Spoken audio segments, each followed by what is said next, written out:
Hello दोस्तों, स्वागत है आप लोगों का हमारे चैनल पर। इस क्लास में हम लोग यूपी पीसीएस प्री एग्ज़ाम के लिए जो 2023 का होने वाला है उसके लिए टेस्ट सीरीज़ को सॉल्व कर रहे हैं और हम लोग ध्येय आईएएस की जो टेस्ट सीरीज है उसका सॉल्यूशन देख रहे हैं। इसके पहले 2 वीडियो हो चुका है इसी टेस्ट सीरीज का। अगर आप लोगों ने नहीं देखा है तो चैनल की प्लेलिस्ट में जाके देख सकते हैं। यूपी पीसीएस के लिए अलग से प्लेलिस्ट बनी हुई है, आप लोग सारे वीडियो को देख लीजिए और सॉल्व कर लीजिए। टेस्ट सीरीज सॉल्व करने से एक ये फ़ायदा होगा कि एक क्वेश्चन का आइडिया मिल जाएगा कि कैसे क्वेश्चन आएंगे एग्जाम में, और ये वीडियो देखने से ये फ़ायदा होगा कि इसके साथ एक्स्ट्रा फैक्ट भी हम बताते चलेंगे जो इस पे टेस्ट सीरीज में नहीं दिया गया है। उसके अदर भी हम फैक्ट बताएंगे, उसको आप लोग नोट करते रहें। और आइए देखते हैं। तो आज का पहला क्वेश्चन है कि विश्व के 80% ज्वालामुखी निम्नलिखित में से किन पेटियों में पाए जाते हैं। तो जो विश्व का 80% ज्वालामुखी होता है वह किस पेटी में होता है, यही पूछा गया है। तो यहाँ पर ऑप्शन दिया है महासागरीय पेटी, अटलांटिक पेटी, मध्य महासागरीय पेटी, परिप्रशांत पेटी। तो इन चारों में से कौन सा ऑप्शन सही होगा, आप लोग खुद से एक बार वीडियो को पॉज करके आंसर को करिए, तभी आप लोगों को एक आइडिया मिलेगा कि हमारे कितने क्वेश्चन सही हो पा रहे हैं। तो इसका करेक्ट आंसर क्या हो जाएगा? तो इसका करेक्ट आंसर हो जाएगा मध्य महासागरीय पेटी और परिप्रशांति पेटी। ये दोनों पेटियों में विश्व का जो है कि 80% ज्वालामुखी आता है। तो इस प्रकार देखा जाए तो करेक्ट आंसर हो जाएगा बी ऑप्शन। 3 और 4 सही है, यही इसका करेक्ट आंसर हो जाएगा। आइए देखते हैं अगला क्वेश्चन। अगला क्वेश्चन दिया है कि निम्नलिखित में से कौन सा एक यूरोपीय देश बेनेलेक्स संगठन का सदस्य नहीं है। जो बेनेलेक्स संगठन है उसमें कौन सा देश नहीं आता है, वही पूछा गया है। तो यहाँ पर तो ऑप्शन दिया है बेल्जियम, नीदरलैंड, नॉर्वे और लग्जमबर्ग। अगर आप लोगों ने पढ़ा होगा कि बेनेलेक्स कंट्री कौन कौन से हैं तो आंसर कर पाएंगे। तो इसका आंसर हो जाएगा नॉर्वे। नॉर्वे जो है कि बेनेलेक्स कंट्री नहीं है। बाकी अगर देखा जाए तो नीदरलैंड, बेल्जियम, नीदरलैंड और लग्जमबर्ग, ये जो है कि तीनों बेनेलेक्स कंट्री के अंतर्गत आता है। बेनेलेक्स क्या है? ये एक प्रकार का राजनीतिक आर्थिक संगठन है। राजनीतिक आर्थिक संगठन, ये इन देशों का एक प्रकार से आपस में एक समझौता है, उसी संगठन है राजनीतिक और आर्थिक रूप से, तो उसी को बेनेलेक्स कंट्री कहा जाता है, जिसमें बेल्जियम, नीदरलैंड और लग्जमबर्ग तीनों देश शामिल हैं। नॉर्वे उसमें शामिल नहीं है। यही यहाँ पर पूछा गया था, एग्जाम में पूछा गया है पहले भी कि बेनेलेक्स कंट्री कौन कौन से हैं। अगला क्वेश्चन दिया है कि एगमार्क गुणवत्ता प्रमाणन चिन्ह निम्नलिखित में से किस संस्था द्वारा जारी किया जाता है। जो एगमार्क होता है गुणवत्ता का प्रमाण होता है एक प्रकार से कि गुणवत्ता इसकी कैसी है, अच्छी है या खराब है। तो जो एगमार्क होता है वह किन संस्था द्वारा जारी किया जाता है। तो यहाँ पर ऑप्शन दिया है खाद्य एवं कृषि संगठन, भारतीय मानक ब्यूरो, विपणन एवं निरीक्षण निदेशालय, इनमें से कोई नहीं। तो इसका करेक्ट आंसर क्या हो जाएगा, आप लोग खुद से भी आंसर करते रहे। तो इसका करेक्ट आंसर हो जाएगा विपणन एवं निरीक्षण निदेशालय। इसी के द्वारा जो है कि ये एक एगमार्क चिन्ह जारी किया जाता है। आइए अगला क्वेश्चन देखते हैं। तो फ्रेंड्स, आप लोग क्वेश्चन को सॉल्व करते करते जो एक्स्ट्रा फैक्ट मैं बता रहा हूँ उसको भी नोट करते जाएं, ताकि एग्जाम में रिवीजन करने के लिए जो है कि जल्दी से फैक्ट मिल जाएं, कहीं ढूंढना ना पड़े। आइए अगला क्वेश्चन देखते हैं। निम्नलिखित में से कौन सा एक सही सुमेलित नहीं है। इसमें स्टॉक एक्सचेंज दिया है और शेयर सूचकांक दिया है, इसमें से पूछा है कि कौन सा सुमेलित नहीं है।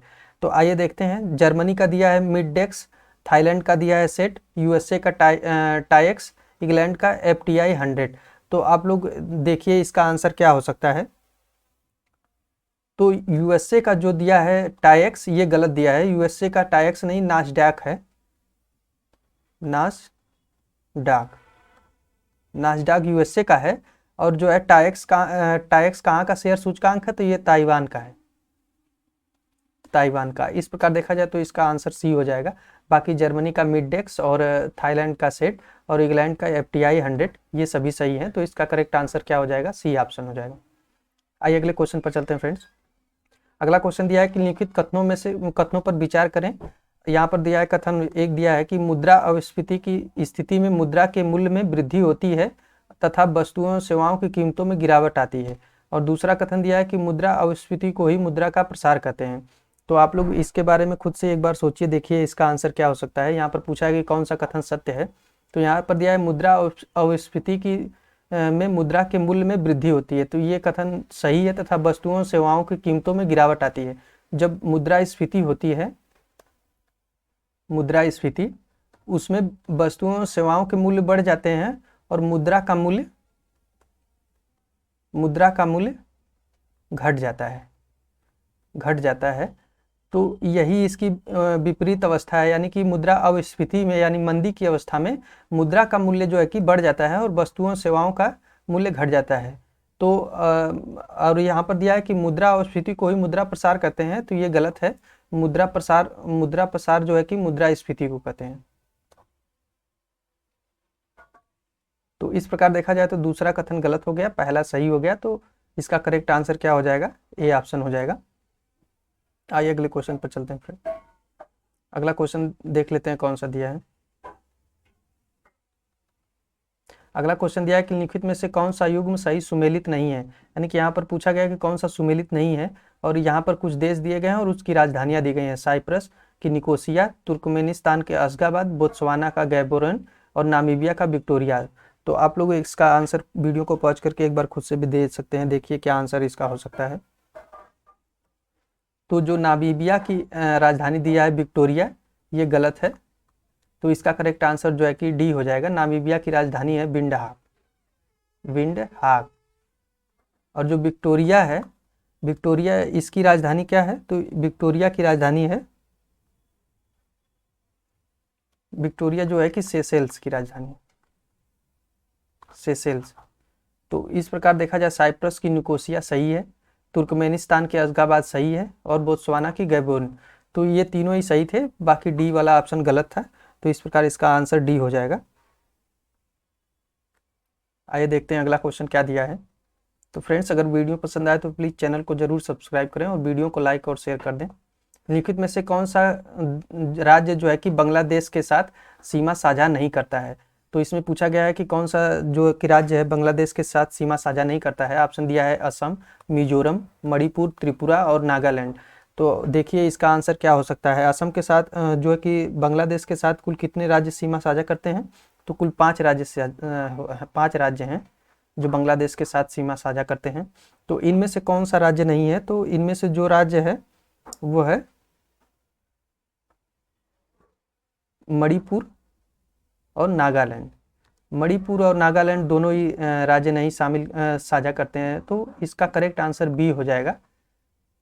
और 5 राज्य कौन कौन से हैं? एक असम है, मिजोरम है और त्रिपुरा है। 3 राज्य ये होंगे। और कौन सा हो जाएगा? और हो जाएगा वेस्ट बंगाल हो जाएगा और मेघालय। वेस्ट बंगाल और मेघालय जो है कि 5 राज्य हो जाएंगे। असम, मिजोरम, त्रिपुरा, वेस्ट बंगाल और मेघालय। और मणिपुर जो है कि मणिपुर और नागालैंड और इसके साथ एक अरुणाचल प्रदेश और एक मिजोरम जो है कि म्यांमार के साथ सीमा साझा करते हैं, म्यांमार। तो इस प्रकार इसका आंसर बी हो जाएगा। आइए अगले क्वेश्चन पर चलते हैं।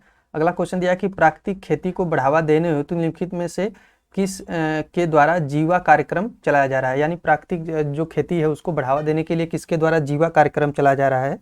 तो इसका आंसर क्या हो जाएगा?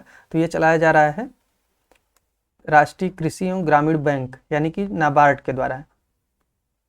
जो नाबार्ड है उसके द्वारा चलाया जा रहा है जीवा कार्यक्रम। और नाबार्ड की स्थापना कब हुई थी? तो 1982 में। 1982 में इसकी स्थापना हुई थी। और इसका हेडक्वार्टर कहाँ पे है? तो ये मुंबई में है। मुंबई में इसका हेडक्वार्टर है। और वर्तमान में इसके चेयरमैन कौन है? वर्तमान में अध्यक्ष कौन है? तो वर्तमान में इसके अध्यक्ष हैं श्री साजी केबी। श्री साजी केबी इसके वर्तमान में अध्यक्ष हैं। और इसकी स्थापना कब हुई थी? तो 1982 में।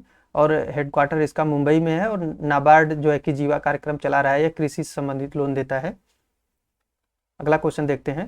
अगला क्वेश्चन दिया है कि निम्नलिखित प्रमुख योजनाओं में से कौन सी एक कालक्रम के बाद सबसे बाद में है? यानी कि ये जो योजनाएं दी गई हैं उनमें सबसे बाद में कौन सी योजना चलाई गई है, उसी के बारे में यहाँ पर पूछा गया है। तो सबसे बाद में देखा जाए तो इसमें ऑप्शन दिया है कि प्रधानमंत्री मातृ Vandana Yojana, smart city mission योजना, श्यामा प्रसाद मुखर्जी रुर्बन मिशन, प्रधानमंत्री जनधन योजना। तो अगर आप लोगों को याद होगा कि किस डेट में कौन सी योजना लागू की गई है, तभी आप लोग इसका आंसर कर पाएंगे। तो इसका करेक्ट आंसर हो जाएगा प्रधानमंत्री मातृ वंदना योजना। ये योजना सबसे लास्ट में लॉन्च की गई थी और इसका डेट क्या है तो 1 जनवरी 2017 को 2017 को। और स्मार्ट सिटी मिशन कब आया था तो ये आया था 2015 में। और श्यामा प्रसाद मुखर्जी रूर्बन मिशन ये कब आया था तो ये आया था 2016 में। और प्रधानमंत्री जन धन योजना ये ज़्यादातर लोगों को पता होता है कि 2014 में आई थी, जब प्रधानमंत्री मोदी जी प्रधानमंत्री बने थे तो तभी आई थी। आइए अगले क्वेश्चन पर चलते हैं। अगला क्वेश्चन दिया है कि निम्नलिखित में से कौन सा एक देश गेहूं की उच्चतम उत्पादकता में प्रथम स्थान रखता है। यानी कि पूछा गया है कि उच्चतम उत्पादकता में प्रथम स्थान किसका है गेहूं में। चीन, भारत, संयुक्त राज्य अमेरिका और फ्रांस। तो इसमें ऑप्शन में चारों दिया गया है, तो आप लोग खुद से भी इसका आंसर एक बार कर सकते हैं। तो इसमें देखा जाए तो प्रथम स्थान किसका है, चीन का है। और उच्चतम उत्पादकता में भी चीन का स्थान है और अधिक उत्पादन में भी। उत्पादकता और उत्पादन दोनों अलग अलग चीजें हैं। तो जो है कि उत्पादकता क्या होती है कि प्रति हेक्टेयर में अधिकतम कितना उत्पादन हो रहा है, और उत्पादन में होता है कि उत्पादन सबसे अधिक कहाँ पर हो रहा है। तो चीन में चावल भी सबसे अधिक उत्पादन चीन में ही होता है, चावल का भी। और चावल और गेहूं भारत का जो है कि दूसरा स्थान है, चावल गेहूं दोनों में। और इसी प्रकार देखा जाए अगर हम लोग यूपी पीसीएस की तैयारी कर रहे हैं तो उत्तर प्रदेश का जो है कि चावल और गेहूं में, चावल प्लस गेहूं में प्रथम स्थान है। आलू में भी प्रथम स्थान यूपी का है, गन्ना में भी प्रथम स्थान है। तो इस प्रकार आप लोग फैक्ट को ज्यादा से ज्यादा नोट करते रहें। आइए अगले क्वेश्चन पर चलते हैं। अगला क्वेश्चन दिया है कि निम्नलिखित कथनों पर विचार करें। स्वर्ण भंडारण में विश्व में प्रथम स्थान पर चीन है और स्वर्ण के उत्पादन में प्रथम स्थान ऑस्ट्रेलिया का है। विश्व में हीरे का सर्वाधिक उत्पादन रूस द्वारा किया जाता है। तो इसमें से पूछा गया कि उपरोक्त में से कौन सा कथन सत्य है। तो यहाँ पर 3 ऑप्शन दिए गए हैं, उसमें से पूछा गया कि कौन सा कथन सत्य है। तो आइए देखते हैं हम लोग कौन सा कथन सत्य है। तो यहाँ पर केवल तीसरा कथन सत्य है, विश्व में हीरे का सर्वाधिक उत्पादन रूस के द्वारा किया जाता है। तो ये कथन सत्य है। बाकी दूसरा पहला देख लेते हैं हम लोग, क्या इसमें है कि स्वर्ण के भंडारण में विश्व में प्रथम स्थान पर चीन है। तो स्वर्ण के भंडारण में विश्व में प्रथम स्थान पर चीन नहीं है, ये ऑस्ट्रेलिया है। यहाँ पर उल्टा दिया था। और स्वर्ण के उत्पादन में प्रथम स्थान ऑस्ट्रेलिया नहीं है, ये है जो है कि चीन है, विपरीत दिया हुआ था। तो इस प्रकार देखा जाए तो पहला दूसरा गलत है, बाकी तीसरा सही है। तो केवल 3 ऑप्शन सही हो जाएगा। अगला क्वेश्चन देखते हैं। अगला क्वेश्चन दिया कि तापीय विलोमिता का आशय क्या होता है। यानी जो तापीय विलोमिता होती है उसका आशय क्या होता है। बढ़ती ऊंचाई के साथ स्थिर तापमान, बढ़ती ऊंचाई के साथ घटता तापमान और बढ़ती ऊंचाई के साथ बढ़ता तापमान। तो जो तापीय विलोमिता होती है वो होती है बढ़ती ऊंचाई के साथ बढ़ता तापमान। यानी तापीय विलोमिता का अर्थ क्या है कि अगर आप लोग धरातल से अगर ऊंचाई पर जा रहे हैं तो तापमान जो है कि बढ़ता है, इसी को तापीय विलोमिता कहते हैं। जनरली सामान्यतः होता क्या है कि ऊंचाई बढ़ने पर तापमान जो है कि टेम्परेचर घटता जाता है। और यह कितना घटता है तो 165 मीटर पर 1 डिग्री सेंटीग्रेड घट जाता है तापमान। तो ये जनरली यही होता है कि 165 डिग्री पर 165 मीटर पर 1 डिग्री तापमान घट जाता है। लेकिन तापीय विलोमिता में जो है कि बढ़ती ऊंचाई के साथ साथ तापमान भी बढ़ता जाता है, उसी को तापीय विलोमिता कहते हैं। आइए अगले क्वेश्चन पर चलते हैं फ्रेंड्स। अगला क्वेश्चन दिया है कि कनात सिंचाई व्यवस्था अपनाई गई है मध्य पूर्व में, पश्चिमी यूरोप में, संयुक्त राज्य अमेरिका में और चीन में। जो कनात सिंचाई परियोजना है ये मध्य पूर्व में अपनाई जाती है, मध्य पूर्व यानी कि जो ईरान वाला क्षेत्र है उसमें। और कनात सिंचाई क्या होती है कि पहाड़ों से जल मैदानों में लाकर सिंचाई की जाती है, उसी को जो है कि कनात सिंचाई कहते हैं। अगले क्वेश्चन पर चलते हैं फ्रेंड्स। अगला क्वेश्चन क्या दिया है कि नीचे 2 कथन दिए हैं जिनमें से एक अभिकथन है और दूसरा कारण है। तो यहाँ पर दिया है कि उत्तर प्रदेश को बौद्ध धर्म का पालना कहा जाता है, और दूसरा दिया है कि गौतम बुद्ध का अधिकांश सन्यासी जीवन उत्तर प्रदेश में ही व्यतीत हुआ था। तो यहाँ पर देखा जाए तो दोनों ही कथन और अभिकरण दोनों ही सही हो जाएंगे। तो कथन ए और आर दोनों ही सही है। ए आर की व्याख्या भी करता है। जो उत्तर प्रदेश है बौद्ध धर्म का पालना इसलिए कहा जाता है कि गौतम बुद्ध का अधिकांश सन्यासी जीवन यहीं पर व्यतीत हुआ था। गौतम बुद्ध का जो है कि प्रथम उपदेश भी यहीं पर सारनाथ में दिए थे, यूपी में ही। और जो है कि सबसे अधिक वर्षावास या जो सबसे अधिक उपदेश दिए थे वो श्रावस्ती में दिए थे, श्रावस्ती में ही। तो इस प्रकार देखा जाए तो इसीलिए इसको बौद्ध धर्म का पालना उत्तर प्रदेश को कहा जाता है। आइए अगले क्वेश्चन पर चलते हैं फ्रेंड।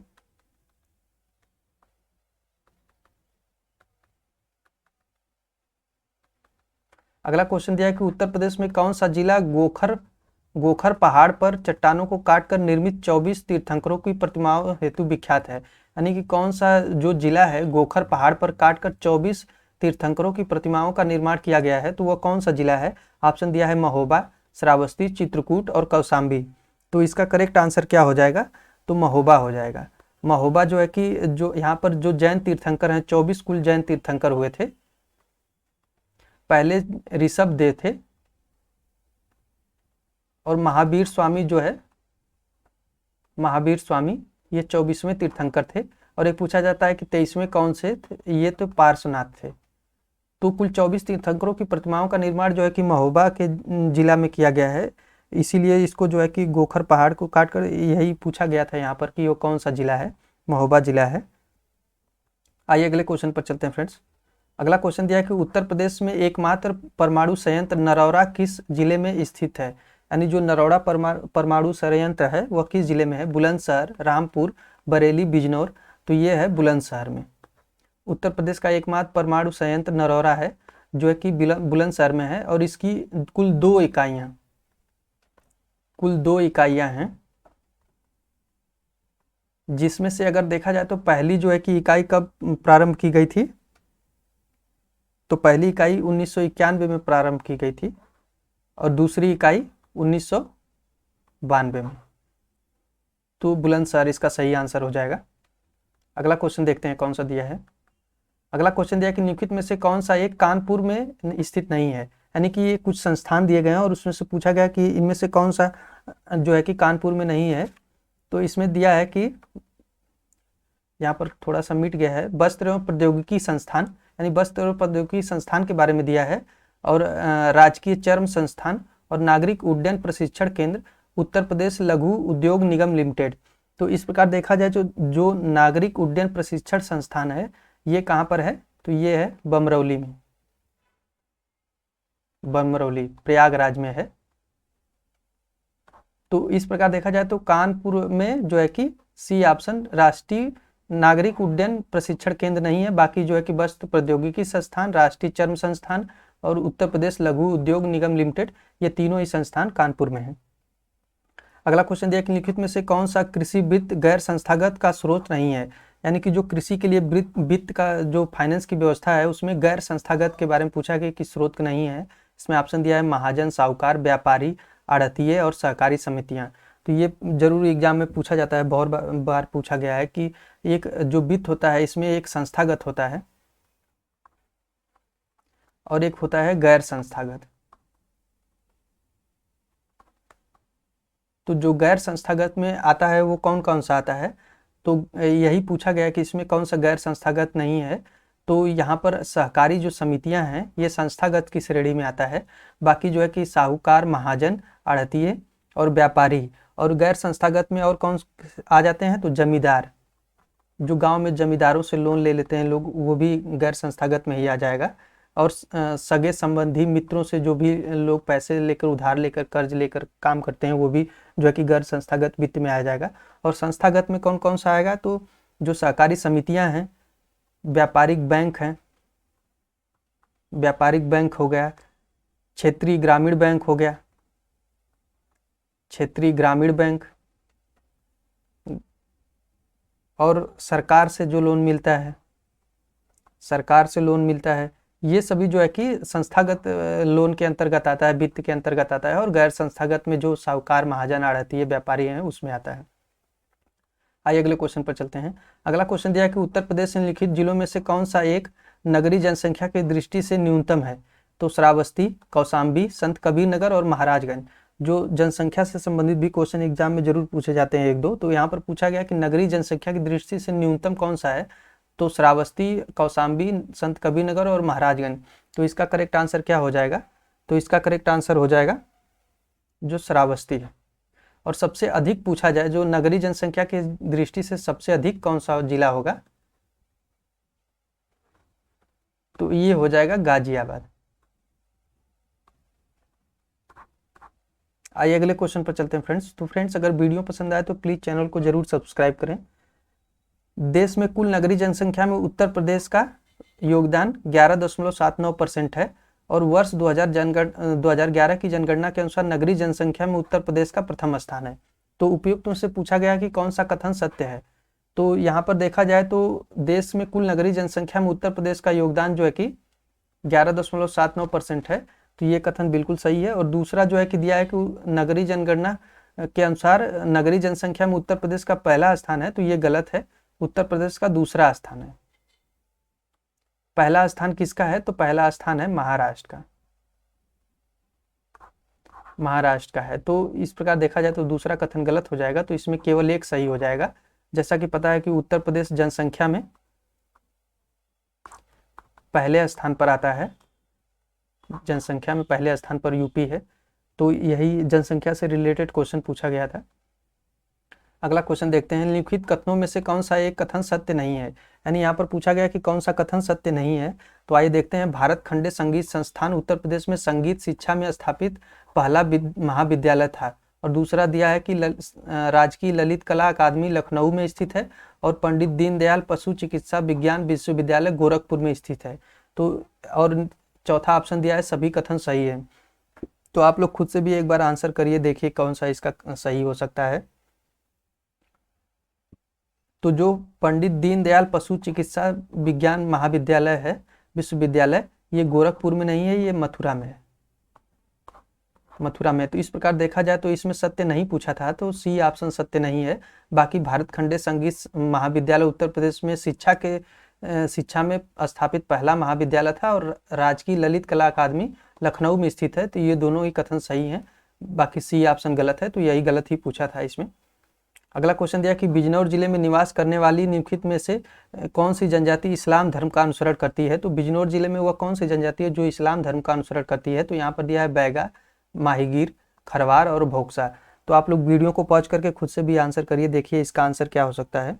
तो जो माहीगीर जनजाति है ये जो है कि इस्लाम का अनुसरण करती है, इस्लाम धर्म को मानती है और माहीगीर जनजाति। और इसके बारे में आइए अदर्स फैक्ट हम लोग देख लेते हैं कि क्या क्या दिया है। और इनका जो है कि माहीगीर जनजातियों का जो अर्थव्यवस्था का मुख्य आधार क्या है, ये भी कई बार एग्जाम में पूछा जा चुका है। तो मछली पकड़ना, मछली पकड़ना इनका मुख्य व्यवसाय है। और जो है कि खरवार जनजाति कहाँ पाई जाती है? तो खरवार जनजाति पाई जाती है सोनभद्र में, सोनभद्र में खरवार जनजाति पाई जाती है। और भोक्सा कहाँ पर है? तो भोक्सा भी बिजनौर में ही है।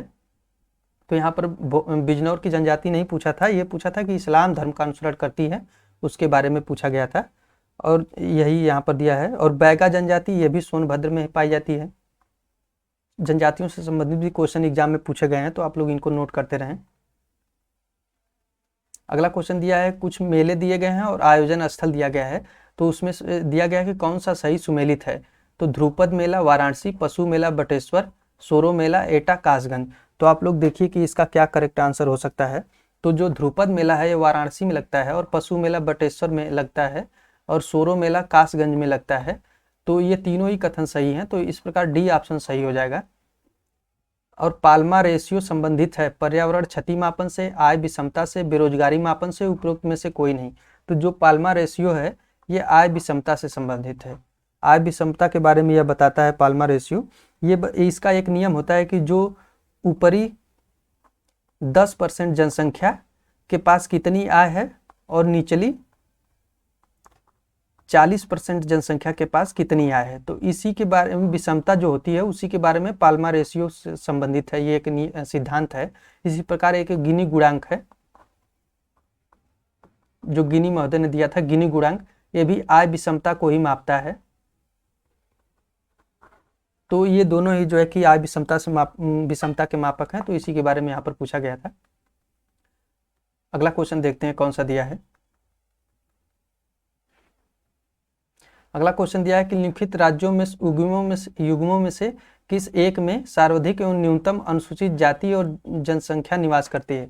यानी यहाँ पर पूछा गया है कि सबसे अधिक अनुसूचित जाति और सबसे कम अनुसूचित जाति किस राज्य में पाई जाती है, तो इसी के बारे में यहाँ पर पूछा गया है। तो आइए देखते हैं कि इसका करेक्ट आंसर क्या हो जाएगा।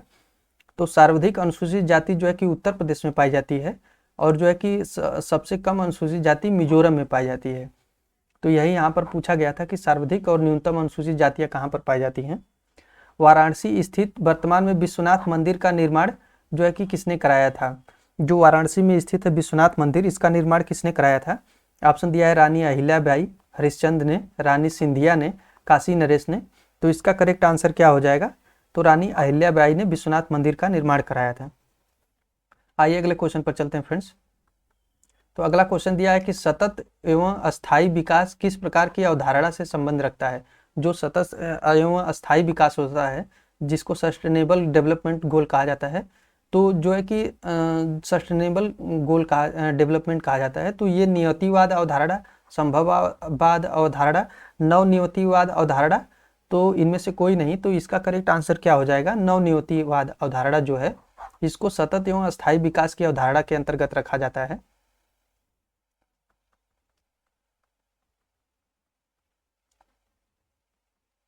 अगला क्वेश्चन दिया है कि उत्तर प्रदेश में औद्योगिक इकाइयों से संबंधित ऑनलाइन सुविधा के लिए एक छत के नीचे प्रदान करने हेतु सिंगल विंडो क्लियरेंस विभाग की स्थापना किस वर्ष की गई थी। यानी जो किस वर्ष के बजट में की गई थी जो सिंगल विंडो क्लियरेंस विभाग है, यानी कि एक ही स्थान पर कोई उद्योग लगाने के लिए सारी सुविधाएं उपलब्ध करा दी जाएं, जितने भी कागजी कार्रवाइयाँ हैं, तो उसी के बारे में यहाँ पर पूछा गया कि सिंगल विंडो क्लियरेंस विभाग की स्थापना किस बजट में की गई थी।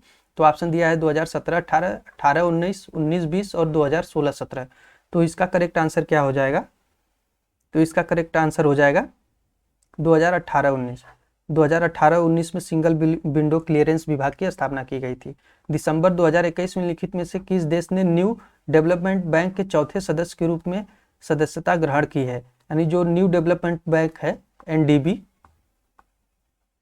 तो उसकी चौथे सदस्य के रूप में सदस्यता किसने ग्रहण की है। तो यहाँ पर मिस्र, अर्जेंटीना, पराग्वे और सऊदी अरब। तो इसका करेक्ट आंसर क्या हो जाएगा, आप लोग खुद से भी एक बार वीडियो को पॉज करके आंसर कीजिए, देखिए क्या आंसर होता है। तो जो मिस्र है ये चौथे सदस्य के रूप में सदस्यता ग्रहण की है। आप लोग जानते हो कि एनडीबी की स्थापना कब की गई थी। तो जो एनडीबी है इसकी स्थापना 2014 में की गई थी। एनडीबी क्या है, तो जो ब्रिक्स समूह के देश हैं, ब्रिक्स, BRICS, ब्रिक्स में कौन कौन से देश हैं, तो ब्रिक्स में आ जाएगा ब्राजील, रूस, इंडिया, चाइना और साउथ अफ्रीका। इस प्रकार ब्रिक्स जो है कि बना है। और ब्रिक्स कब बना था, तो ये 2009 में बना था। 2009 में बना था ब्रिक्स, और जो है कि साउथ अफ्रीका 2010 में जुड़ा था ब्रिक्स से। और 2014 में जो एक जगह का नाम है फोर्ट लाजा, यहाँ पर जो है कि ब्रिक्स बैंक की स्थापना के लिए बात की गई थी। 2014 में ब्रिक्स बैंक की स्थापना की गई। उसका जो चौथा सदस्य बना है वो मिस्र बना है। बाकी जो ये कंट्री है ब्रिक्स के, ये तो है ही, बाहरी रूप में चौथे सदस्य के रूप में मिस्र बना है। यानी कि इसके पहले भी 3 सदस्य बन चुके हैं। और वो 3 सदस्य कौन कौन से हैं, तो बांग्लादेश, यूएई और उरुग्वे। ये 3 सदस्य पहले बन चुके थे। चौथे सदस्य के रूप में मिस्र में जो है कि बना है। और जो है कि अगर देखा जाए तो कुल इसमें कितने सदस्य हो गए, तो 5 ब्रिक्स के हैं और 4 ये हो गए नए सदस्य रूप शामिल हो गए। तो इस प्रकार इसका करेक्ट आंसर मिस्र हो जाएगा। अगला क्वेश्चन दिया है कि निम्नलिखित में से किस एक राज्य में प्रधानमंत्री मोदी ने रेणुका जी बांध परियोजना की नींव रखी है। तो रेणुका जी बांध परियोजना की नींव कहाँ पर रखी है, उत्तराखंड, सिक्किम, हिमाचल प्रदेश और त्रिपुरा। तो जो रेणुका जी बांध परियोजना है तो इसकी नींव मोदी जी ने जो है हिमाचल प्रदेश में रखी है। और हिमाचल प्रदेश में ये किस नदी पर है, तो गिरी नदी है, एक गिरी नदी, उसी पर रेणुका जी बांध परियोजना की जो है रखी गई है। और अगला क्वेश्चन देखते हैं। अगला क्वेश्चन क्या दिया है कि हाल ही में घोषित 68वें राष्ट्रीय फिल्म पुरस्कार के संबंध में लिखित युग्मों में से कौन सा एक सुमेलित नहीं है। जो 68वां राष्ट्रीय फिल्म पुरस्कार है उसके बारे में पूछा गया है कि कौन सा एक सुमेलित नहीं है। तो सर्वश्रेष्ठ अभिनेता धनुष, सर्वश्रेष्ठ अभिनेत्री अपर्णा बाला मुरली, सर्वश्रेष्ठ हिंदी फिल्म तुलसी जूनियर और सभी युग्म सुमेलित हैं। तो अगर देखा जाए तो यहाँ पर कौन पूछा गया कि कौन सा सुमेलित नहीं है, तो इसका करेक्ट आंसर हो जाएगा ए ऑप्शन, सर्वश्रेष्ठ अभिनेता धनुष नहीं है। सर्वश्रेष्ठ अभिनेता के रूप में दो लोगों को मिला था, एक तो मिला था सूर्या और दूसरा अजय देवगन। तो इन दोनों लोगों को मिला था 68वें राष्ट्रीय फिल्म पुरस्कार का सर्वश्रेष्ठ अभिनेता का पुरस्कार। तो इस यहाँ पर पूछा गया था कि कौन सा सुमेलित नहीं है, तो ए ऑप्शन सुमेलित नहीं है। बाकी सर्वश्रेष्ठ अभिनेत्री अपर्णा बाला मुरली और सर्वश्रेष्ठ हिंदी फिल्म तुलसीदास जूनियर थे। अगला क्वेश्चन देखते हैं। अगला क्वेश्चन दिया कि हाल ही में जारी हेनले पासपोर्ट इंडेक्स 2022 के संबंध में लिखित कथनों पर विचार कीजिए। तो इस इंडेक्स में जापान शीर्ष पर है, तो ये कथन बिल्कुल सही है। इस इंडेक्स में अंतिम स्थान पर यमन है, ये भी कथन बिल्कुल सही है। भारत मारितानिया और तजाकिस्तान के साथ संयुक्त रूप से 87वें स्थान पर था। तो इस प्रकार तीनों ही कथन सही है, तो इसका करेक्ट आंसर डी ऑप्शन हो जाएगा। संघाई सहयोग संगठन द्वारा हाल ही में निम्नलिखित में से किस एक भारतीय शहर को 2022-23 के लिए अपनी प्रथम सांस्कृतिक एवं पर्यटन राजधानी के रूप में घोषित किया गया है। जो SCO है, संघाई सहयोग संगठन, इसका शॉर्ट फॉर्म है SCO। तो जो है कि इसने किसको अपनी प्रथम सांस्कृतिक एवं पर्यटन राजधानी के रूप में घोषित किया है, तो वाराणसी को किया है। वाराणसी 2022-23 के लिए वाराणसी को किया गया है। और जो SCO है इसकी स्थापना कब हुई थी, तो SCO की स्थापना 2001 में हुई थी। SCO की स्थापना 2001 में हुई थी। और जो है कि इसमें जो है कि भारत और पाकिस्तान शामिल हुए थे एक साथ। 2017 में भारत प्लस पाकिस्तान दोनों एक साथ शामिल हुए थे, 2017 में शामिल हुए थे। और इसके सदस्य देश कौन कौन से हैं, तो भारत पाकिस्तान हो गया, किर्गिस्तान हो जाएगा और तजाकिस्तान हो जाएगा, और कजाकिस्तान हो जाएगा, तजाकिस्तान और उज्बेकिस्तान और रूस। तो ये SCO के सदस्य हैं। 2001 में स्थापना हुई थी, 2017 में भारत और पाकिस्तान शामिल हुए थे। इसी तरह हम लोग एक क्वेश्चन से कई उससे संबंधित जितने भी फैक्ट होंगे सबको देखते चलेंगे कि ज़्यादा से ज़्यादा फैक्ट हम लोगों के पास तैयार हो जाएं। प्रधानमंत्री नरेंद्र मोदी ने हाल ही में भारत के किस राज्य में देश के पहले सामुदायिक रेडियो स्टेशन दूधवाड़ी का उद्घाटन किया है। यानी कि भारत के पहले सामुदायिक रेडियो स्टेशन दूधवाड़ी का उद्घाटन किस राज्य में किया गया है, गुजरात, राजस्थान, मध्य प्रदेश और महाराष्ट्र। तो इसका करेक्ट आंसर क्या हो जाएगा, तो इसका करेक्ट आंसर हो जाएगा गुजरात। गुजरात ने 2022 में दूधवाड़ी रेडियो स्टेशन के उद्घाटन किया है मोदी जी ने। अरावली जैव विविधता पार्क को फरवरी 2022 में भारत के प्रथम IUCN स्थल का दर्जा IUCN द्वारा प्रदान किया गया है। यह पार्क कहाँ पर स्थित है, गुरुग्राम हरियाणा, जैसलमेर राजस्थान, नोएडा उत्तर प्रदेश, तो इंदौर मध्य प्रदेश। तो इसका करेक्ट आंसर क्या हो जाएगा, आप लोग वीडियो को पॉज करके खुद से एक बार आंसर इसका करिए, देखिए क्या आंसर होता है। तो ये जो है कि गुरुग्राम हरियाणा, जो गुरुग्राम हरियाणा है इसमें IUCN यानी कि जो अन्य प्रभावी क्षेत्र घोषित किया गया है। तो ये जो है कि IUCN के द्वारा, तो ये 2 फरवरी 2022 को घोषित किया गया है, जो 2 फरवरी को विश्व आर्द्र भूमि दिवस मनाया जाता है उसी दिन। तो ये जो है कि गुरुग्राम हरियाणा में है। आइए अगले क्वेश्चन पर चलते हैं फ्रेंड्स। अगला क्वेश्चन दिया है, मई 2022 में टेड्रोस अधनोम गेब्रियेस विश्व स्वास्थ्य संगठन के महानिदेशक चुने गए हैं। तो यहाँ पर उनके बारे में कुछ कथन दिया गया है कि वे दक्षिण अफ्रीका के पूर्व स्वास्थ्य एवं विदेश मामलों के मंत्री हैं। इस संगठन के अध्यक्ष बनने वाले वह पहले अफ्रीकी हैं। तो इसमें से पूछा गया कि कौन सा कथन सत्य है। तो आइए देख लेते हैं हम लोग कि कौन सा कथन सत्य है। तो इसमें अगर देखा जाए तो जो है कि वे इस संगठन के अध्यक्ष बनने वाले पहले अफ्रीकी हैं, ये कथन सही है। बाकी जो है कि अफ्रीका के पूर्व स्वास्थ्य एवं विदेश मंत्री जो है कि मामलों के विदेश मंत्री हैं, तो ये गलत है। बाकी जो है कि पहला जो है कि गलत हो जाएगा और दूसरा सही हो जाएगा।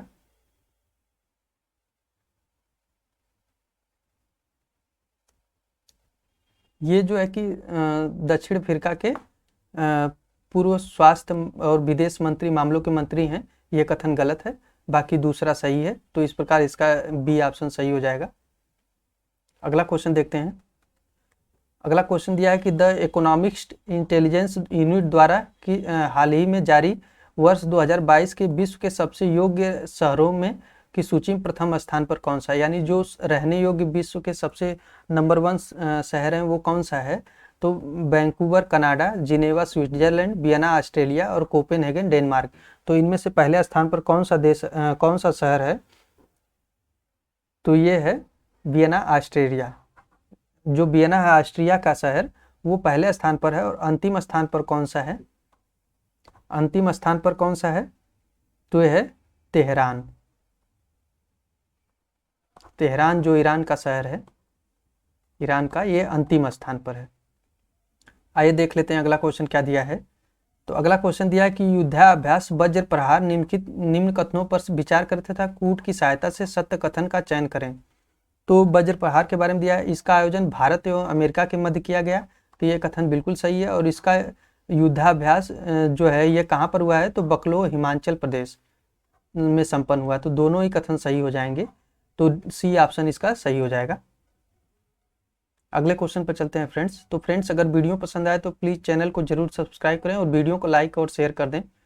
3 दिवसीय अंतर्राष्ट्रीय साहित्य उत्सव उन्मेष का आयोजन हाल ही में कहाँ पर किया गया है। जो 3 दिवसीय अंतर्राष्ट्रीय साहित्यिक उत्सव है, इसका आयोजन कहाँ पर किया गया है, तो इसका आयोजन शिमला हिमाचल प्रदेश में किया गया था। आइए अगले क्वेश्चन पर चलते हैं फ्रेंड्स। करंट से संबंधित क्वेश्चन इस वाले भाग में ज़्यादातर हैं, क्योंकि ये लास्ट भाग है जो कि पहली टेस्ट सीरीज का। 3 वीडियो हो चुके हैं, आज ये तीसरा वीडियो है। तो आप लोग पहले के 2 वीडियो नहीं देखे हैं तो जाकर चैनल पर देख सकते हैं आप लोग। और इसके आगे भी इसी तरह और टेस्ट सीरीज सॉल्व कराई जाएगी, जिसमें 3-3 वीडियो करके हम लोग 50-50 क्वेश्चन सॉल्व कर रहे हैं। पूरी टेस्ट सीरीज सॉल्व कराई जाएगी, तो आप लोग चैनल को सब्सक्राइब कर लें और वीडियो को देखते रहें। हाल ही में प्रधानमंत्री मोदी जी ने भारत के निम्नलिखित में से किस एक शहर में अटल ब्रिज का उद्घाटन किया है। तो अटल ब्रिज का उद्घाटन अहमदाबाद, शिमला, वाराणसी और गांधीनगर। तो अटल ब्रिज का उद्घाटन कहाँ पर किया गया है, तो अहमदाबाद। और ये किस नदी पर है अटल ब्रिज, तो ये अटल ब्रिज है साबरमती नदी पर। साबरमती नदी पर है अटल ब्रिज, तो उसी का उद्घाटन मोदी जी ने किया था। आइए अगले क्वेश्चन पर चलते हैं फ्रेंड्स। अगला क्वेश्चन दिया है कि निम्नलिखित में से किसे हाल ही में रक्षा अनुसंधान एवं विकास संगठन यानी DRDO के नए अध्यक्ष के रूप में नियुक्त किया गया है। तो समीर बी कामत, श्रीकांत रेड्डी, प्रकाश चंद्र अग्रवाल, सलभ चतुर्वेदी।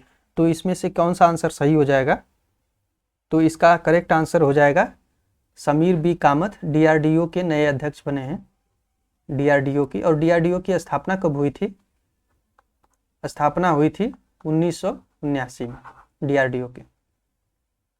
अगला क्वेश्चन देखते हैं। शरणार्थियों की समस्या की दिशा में कार्य करने हेतु निम्नलिखित में से किस एक को हाल ही में यूनेस्को शांति पुरस्कार 2022 से सम्मानित किया है। जो शरणार्थी हैं उनकी समस्या की दिशा में काम करने के लिए किसे यूनेस्को द्वारा शांति पुरस्कार 2022 से सम्मानित किया गया है। तो ये जो जर्मनी की पूर्व चांसलर थी, अभी नहीं है वर्तमान में जो है कि यहाँ के चांसलर कौन हैं, तो वर्तमान में यहाँ के चांसलर बदल गए हैं।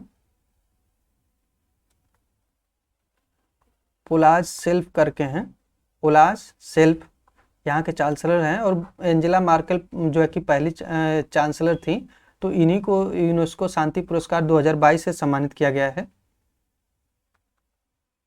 अगला क्वेश्चन देखते हैं। निम्नलिखित कथनों में से कौन सा मिशन अमृत सरोवर से संबंधित सत्य है, यानी जो मिशन अमृत सरोवर है उससे संबंधित कौन सा कथन सत्य है, उसी के बारे में यहाँ पर पूछा गया है। तो आइए देखते हैं। प्रधानमंत्री नरेंद्र मोदी जी द्वारा इस अभियान का शुभारंभ 24 अप्रैल को किया गया था। और पटवई जो ग्राम पंचायत है रामपुर उत्तर प्रदेश में भारत के पहले अमृत सरोवर का उद्घाटन किया गया। तो जो 24 अप्रैल 2022 को किया गया था मोदी जी द्वारा, ये कथन बिल्कुल सही है। और पटवई जो रामपुर की ग्राम पंचायत है, भारत के पहले अमृत सरोवर का उद्घाटन किया, तो ये भी सही है। 24 अप्रैल को जो है कि पंचायती राज दिवस मनाया जाता है, पंचायती राज दिवस, तो उसी दिन ये शुरुआत किया गया था। तो ये दोनों ही कथन सही है, तो सी ऑप्शन सही हो जाएगा। अगला क्वेश्चन देखते हैं कौन सा दिया है। हाल ही में विज्ञान एवं प्रौद्योगिकी विभाग द्वारा भारत का प्रथम नाइट स्काई अभ्यारण्य कहाँ पर स्थापित करने का निर्णय लिया गया है। तो विज्ञान एवं प्रौद्योगिकी विभाग द्वारा नाइट स्काई अभ्यारण्य जो है कि कहाँ पर स्थापित किया गया है, तो ये लद्दाख में स्थापित किया जाएगा। तो इसी के बारे में पूछा गया है। और भारत का प्रथम नाइट स्काई अभ्यारण्य है, और यह कहाँ पर है, तो ये जो एक अभ्यारण्य है चांगथांग वन्य जीव अभ्यारण्य, वहीं पर यह किया जाएगा। इंग्लैंड के लिसेस्टर स्थित क्रिकेट ग्राउंड का नाम हाल ही में किस एक पूर्व भारतीय क्रिकेटर के नाम पर रखा गया है। पहली बार ऐसा हुआ है कि इंग्लैंड में किसी क्रिकेट ग्राउंड का नाम भारतीय क्रिकेटर के नाम पर रखा गया है। तो वो कौन से भारतीय हैं जिनके नाम पर ये रखा जा रहा है, तो सुनील गावस्कर हैं, इन्हीं के नाम पर ये रखा जा रहा है। अगला क्वेश्चन देखते हैं। अगला क्वेश्चन दिया है कि जुलाई 2022 में अंतर्राष्ट्रीय क्रिकेट परिषद की वार्षिक बैठक के दौरान आईसीसी ने 3 देशों को एसोसिएट सदस्य का दर्जा प्रदान किया है। निम्न में वो कौन सा देश इसमें सम्मिलित नहीं है। जो अंतर्राष्ट्रीय क्रिकेट परिषद की वार्षिक बैठक हुई थी, उसमें आईसीसी के 3 देशों को एसोसिएट सदस्य के रूप में शामिल किया गया है। तो उसमें से पूछा गया कि इसमें से कौन सा सदस्य नहीं है, तो उसी के बारे में यहाँ पर पूछा गया है। तो इसमें जो है कि कजाकिस्तान नहीं है, बाकी आइवरी कोस्ट, कंबोडिया और उज्बेकिस्तान तीनों को शामिल किया गया है। आइए अगले क्वेश्चन पर चलते हैं फ्रेंड्स। तो अगला क्वेश्चन दिया है कि जून 2022 में G7 राष्ट्रों का 38वां सम्मेलन 2022 में कहां पर किया गया। तो जो 38वां सम्मेलन है वो कहां पर किया गया, तो स्लास एलमाउ जर्मनी में किया गया था इसका सम्मेलन। 2022 का एक करंट अफेयर्स है। हाल ही में जारी वैश्विक लैंगिक अंतराल रिपोर्ट 2022 के संबंध में लिखित कथनों पर विचार करें। तो इसमें से पूछा गया कि सत्य कथन कौन सा है। जो वैश्विक लैंगिक अंतराल रिपोर्ट 2022 है, उसी के बारे में पूछा गया है यहाँ पर। तो यह रिपोर्ट विश्व आर्थिक मंच यानी वर्ल्ड इकोनॉमिक फोरम, इसके द्वारा जारी की गई थी। तो ये कथन सही है। अगला दिया है कि इस सूचकांक में आइसलैंड को शीर्ष स्थान मिला है। तो ये भी कथन सही हो जाएगा। और इस सूचकांक में भारत का स्थान 35वां है। तो ये भी कथन सही हो जाएगा। तो इस प्रकार तीनों ही कथन सही हो जाएंगे। तो डी ऑप्शन सही हो जाएगा। आइए अगला क्वेश्चन देखते हैं। अगला क्वेश्चन दिया कि हाल ही में स्वयं का इंटरनेट सेवा शुरू करने वाला भारत का एकमात्र राज्य कौन सा है। तो स्वयं का इंटरनेट सेवा शुरू करने वाला केरल भारत का एकमात्र राज्य है, जिसने सबसे पहले शुरुआत करी है इसकी। आइए देख लेते हैं अगला क्वेश्चन क्या दिया है। अगला क्वेश्चन दिया है कि केंद्रीय सामाजिक न्याय एवं अधिकारिता मंत्रालय द्वारा लक्षित क्षेत्रों में हाई स्कूल में पढ़ने वाले छात्रों के लिए किस एक योजना की शुरुआत हाल ही में की गई है। जो अनुसूचित जाति के छात्र हैं, उनके लिए ये योजना शुरू की गई है। तो ये श्रेष्ठ योजना है, इसी के बारे में यहाँ पर पूछा गया था। अगला क्वेश्चन दिया है कि लिखित में से कौन सी भारत की प्रथम नेजल वैक्सीन कोविड वैक्सीन है, यानी नेजल वैक्सीन कौन सी है। तो ये BBV154 इंट्रानेजल है, इसी के बारे में पूछा गया था। अगला क्वेश्चन कौन सा दिया है। लोक कला प्रदर्शन कला एवं क्षेत्रीय व्यंजनों एवं वीरता पुरस्कार विजेताओं को बढ़ावा देने के उद्देश्य से निम्नलिखित में से किस राज्य सरकार द्वारा सामुदायिक रेडियो चैनल रेडियो जयघोष का शुभारंभ किया गया है। तो जो लोक कला प्रदर्शन कला क्षेत्रीय व्यंजनों और वीरता पुरस्कार को विजेताओं को बढ़ावा देने के लिए एक सामुदायिक रेडियो चैनल रेडियो जयघोष का शुभारंभ उत्तर प्रदेश सरकार द्वारा किया गया है। तो इसके बारे में यहाँ पर पूछा गया था। अगला और अंतिम क्वेश्चन है कि विज्ञान एवं प्रौद्योगिकी मंत्रालय के निर्देशन में संचालित भारत के प्रथम लेवेंडर महोत्सव का आयोजन किस राज्य एवं केंद्र शासित प्रदेश में किया गया है। तो जो लेवेंडर महोत्सव है ये जम्मू कश्मीर में किया गया था। तो ये करंट से संबंधित क्वेश्चन इतने सारे पूछे गए थे। ये लास्ट भाग था इस टेस्ट सीरीज का। अगला जो है कि हम दूसरी टेस्ट सीरीज के सॉल्व करेंगे, जिसमें 3 वीडियो होंगे 50-50 क्वेश्चन के। तो आप लोग चैनल को सब्सक्राइब कर लें और वीडियो को लाइक और शेयर कर दें। Thank you.